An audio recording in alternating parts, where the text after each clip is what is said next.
Oh, hey, look, it's a topical video about the most popular, not just shonen franchise in anime, but one of the most popular anime franchises probably ever. And that is Kimetsu no Yaiba, otherwise known for everybody else as Demon Slayer. And I'm letting y'all know right off the bat that this is not going to be a recap video. This is not going to be anything related to this is what Demon Slayer is. My grandma knows what Demon Slayer is, and she's like 70. So if you don't know what Demon Slayer is, shoot. I would argue that Demon Slayer, at least in the United States, is probably as popular as white bread. But that's okay. I'm a whole wheat type of guy myself, but I like white bread, just like most everybody. But we're getting off topic because I want to talk about my experience watching the first Infinity Castle movie, which it was good. Now, I personally finished reading Demon Slayer back in 2021, but I've been keeping up with the anime because it's animated by Ufotable, which just the epitome of animation. If you guys have never watched the Fate Stay Night or the Fate Zero series from Ufotable, you should. They're animated beautifully. Can I explain to you what the plot is about? No, but it's pretty.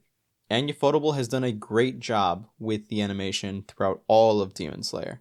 And at its core, it probably helped the franchise blow up as much as it did because Demon Slayer, at its core, is a very simple premise. It's a very safe shonen, but it's a good shonen.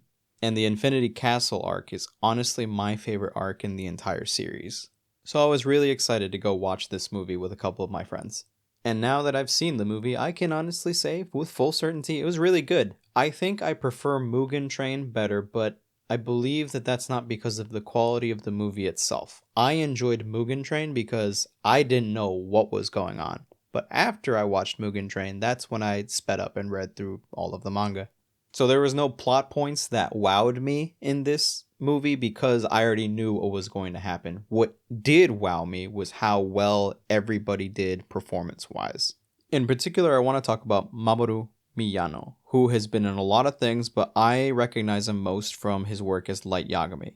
I also recognize him as Atsumu, who's one of the Miwa twins in Haikyuu. And his performance as Doma, the Upper Moon 2, in this movie was absolutely spectacular. I hated him in every way, shape, and form, and that's to be expected. Doma is my favorite Upper Moon because he is just so downright evil, cynical, any bad word that you can think of in the dictionary, and I love that about him. And the voice acting performance was absolutely spectacular all around. It just made me hate Doma even more than I already do, but it also made me love Doma more than I already do. And again, I think that everyone did a really good job performance-wise, however, he was just the standout character for me. The next thing that I really enjoyed about the movie was just how they handled each and every character arc in this portion of the Infinity Castle. Now, because we're going to get into some heavy plot points within the movie, as well as just me talking about my thoughts in general from those plot points, here is a big spoiler warning if you haven't seen the Infinity Castle movie. And now, with that out of the way, I thought that they did an amazing job with Akaza's backstory. Despite the fact that it was placed at the end of the movie after some really high octane stuff like Shinobu versus Doma and Zenitsu versus Upper Moon 6, whose name I can never remember, I thought that the performances as well as the overall way that they portrayed Akaza's backstory in the movie was a breath of fresh air. At the same time, it did kind of feel like you were slamming on the brakes, but ultimately, I really enjoyed it. Now, I'll never forgive Akaza for killing Rengoku. However, much like every other big demon in Demon Slayer, they really humanized him, and they humanized him in a way that kind of explains better than most why he did what he did and how he turned out to be the way he is now. Just when Akaza was starting to get out in the straight and narrow from his previous life of crime, just life hit him again, and life hit him in the worst way possible, which was taking away the people that he loved. His original quest for strength wasn't necessarily just to be the strongest ever, it was to protect people. He wanted to be the strongest so that he could protect his lover, his dojo, his father at one point. But after becoming a demon, he doesn't remember that. He had been a demon for so long that his motivation was simply, I need to be strong because weak people just deserve nothing but to be exterminated. And it was Tanjiro and Giyu who really reminded Akaza that that's not really how this works. That's not how strength works.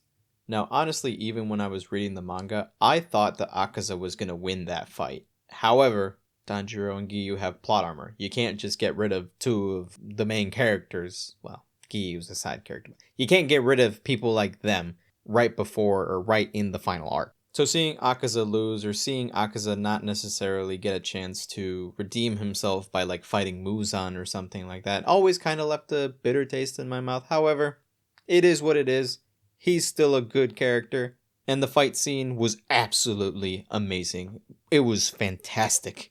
You had a master of martial arts in Akaza versus a master swordsman in Giyu, and it was absolutely beautiful. It was so good. The whole transparent world thing that Tanjiro talks about, I always thought was a little lame. I think that they could have described it a little better even in the manga. But again, overall, thought the fight was good. It was really well animated and one of the highlights of the movie for me. Now, the other two main fights in this movie are Zenitsu versus Upper Moon 6. Kaigaku, I believe is what his name is. Again, I never remember. That was awesome. The scene where Gramps calls Zenitsu his pride and joy hit so hard. It was so well done. It was a perfect emotional midpoint for the movie. And again, Doma's voice acting performance aside, I thought that the Shinobu fight was really well done. I don't think I was as emotionally invested, again, because I already knew what was going to happen, but Doma's blood art as well as Shinobu's insect breathing were done really well. I also really appreciated where they left off with that fight, showing us at the end of the movie that Kanao was about to start duking it out with Doma. And I think even when I was reading the manga, I preferred that second round of the Doma fight because I am a little more emotionally invested in Kanao as well as the next character that's going to show up to help her. But I won't spoil anything else other than that. You guys gotta wait 3 years for that movie, so just be on the lookout or read the manga. But honestly, if you've been in anime only for this long, I would just say wait for the movies to release unless there's some other circumstances going on in life. Just wait. Because Ufotable is gonna keep cooking, and it's gonna be so hype. Now, to close off this video, I'm gonna mention one thing that I'm really excited about in the next movie, aside from the other Doma round, and that is gonna be Kokushibo. Because the Kokushibo fight is gonna go nuts. Because after seeing the Giyu and Tanjiro fight versus Akaza, Ufotable has put a lot of confidence that they're gonna handle that fight even better, if not at least on the same level. Now, with all that said, let me know what you guys think. Have you guys gone and seen the Infinity Castle movie? If so, what did you guys think? Now, if you haven't caught up to the Infinity Castle, let me know where you are Demon Slayer wise, which arc you're in, or let me know who your favorite character is. Not just your favorite Hashira, your favorite character. But in case anybody was wondering, Gyomei is my favorite Hashira. But he's not my favorite character. I mean, he's pretty far up there, but I think Tanjiro is still my favorite character. And now if you guys have finished the series, like if you guys read the manga, what's your favorite arc entirely? And what's your favorite Upper Moon? Again, if I didn't make it clear enough, Doma is my favorite Upper Moon, and I don't think that's ever going to change. I just hate him and I love him, and he's just so good at his job. But with all of that out of the way, thank you guys so much for watching. I appreciate the continued support. If you enjoyed this video, please feel free to drop me a like, comment, or subscribe. This has been Sagi Taco, and I will see you guys in the very near future for another video. Hasta luego.